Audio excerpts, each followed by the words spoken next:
Magandang araw mga kaibigan, kumusta kayo dyan? Muli akong nagbabalik. Ang ating pag-uusapan ngayon ay tungkol sa puno, sa isang halaman na to.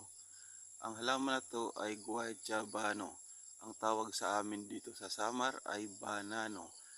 Ang isang puno na to na guayabano ay maraming benepisyo sa ating kalusugan. Ang bunga nito, ayan yung bunga nandun. Ang bunga nito, ang hinog na bunga nito ay nagpapababa sa ating blood pressure.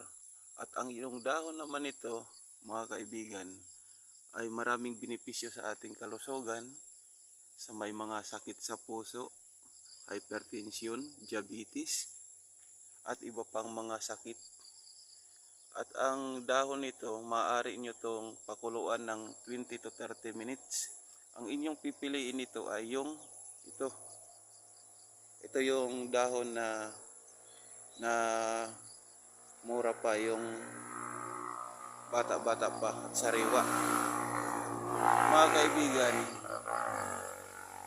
pwede nyo itong gawing herbal sa inyong kalusugan. At ngayon, mayroon po kayong natutunan sa aking content. Muli ako nagpapasalamat sa inyong pagsubaybay sa aking content. At kung bago ka lang sa aking Facebook profile, hinihiling ko na mag-like at mag-comment. Yan ay malaking bagay na para sa akin.